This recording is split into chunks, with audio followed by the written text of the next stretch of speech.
ഇറാന്റെ അതിശക്തമായ തിരിച്ചടിയിൽ ഞെടുങ്ങിപ്പോയ ഇസ്രായേൽ ഇപ്പോൾ അമേരിക്കയോട് സൈനിക സഹകരണം ആവശ്യപ്പെട്ടിരിക്കുകയാണ്.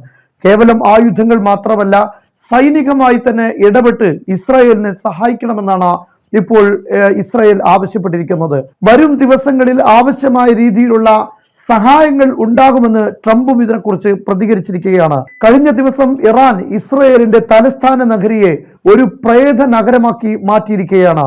തെല്ലബീബിലുള്ള ബാറ്റിയാം എന്നറിയപ്പെടുന്ന സ്ഥലത്തുള്ള 60 ബിൽഡിങ്ങുകൾ ആക്രമിക്കുകയുണ്ടായി.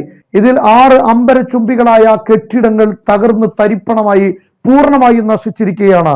ബാക്കിയുള്ള ബിൽഡിങ്ങുകൾക്ക് വലിയ രൂപത്തിലുള്ള കേടുപാടുകൾ സംഭവിച്ചിട്ടുണ്ട്. ഈ രാത്രിയിലെ ആക്രമണത്തിൽ മാത്രം 200 ഇസ്രായേലികൾക്കാണ് പരിക്കേറ്റിരിക്കുന്നത്. 35 ആളുകളെ കുറിച്ച് വിവരമില്ല. അവർ കെട്ടിടങ്ങളുടെ അവശിഷ്ടങ്ങൾക്ക് ഇടയിലായിരിക്കുമെന്നാണ് മനസ്സിലാക്കുന്നത്.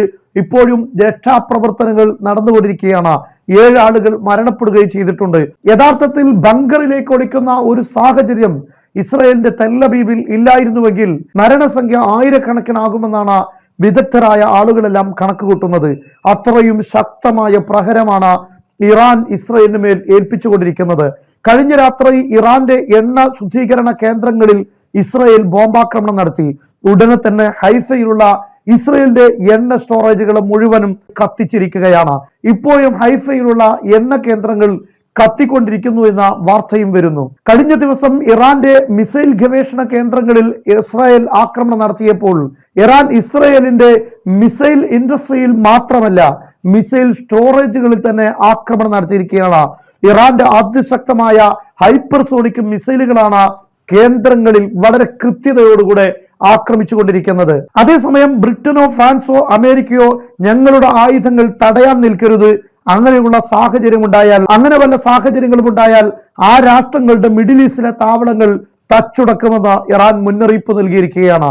ഈ കാര്യം ടെലിഫോണിൽ വിളിച്ചുകൊണ്ട് തന്നെയാണ് ബ്രിട്ടൻ അടക്കമുള്ള രാഷ്ട്രങ്ങൾക്ക് ഇറാൻ ഈ നിർദ്ദേശം നൽകിയിരിക്കുന്നത്. ഇന്ന് ബ്രിട്ടന്റെ ഭാഗത്തുനിന്നുള്ള പ്രതികരണം, ഞങ്ങൾ മിസൈൽ തടയാനോ അല്ലെങ്കിൽ ഇറാനും ഇസ്രായേലും തമ്മിലുള്ള യുദ്ധങ്ങളിൽ ഭാഗവാക്കാകാനോ ഞങ്ങൾ തയ്യാറല്ല എന്നാണ്. കഴിഞ്ഞ രാത്രിയിൽ ഇറാൻ ആക്രമണം നടത്തിയിരിക്കുന്നത് തലേ ദിവസത്തെ രാത്രിയിൽ ആക്രമണം നടത്തിയ കേന്ദ്രങ്ങളായിരുന്നില്ല, വ്യത്യസ്ത കേന്ദ്രങ്ങളെയാണ് തെരഞ്ഞെടുത്തിരിക്കുന്നത്.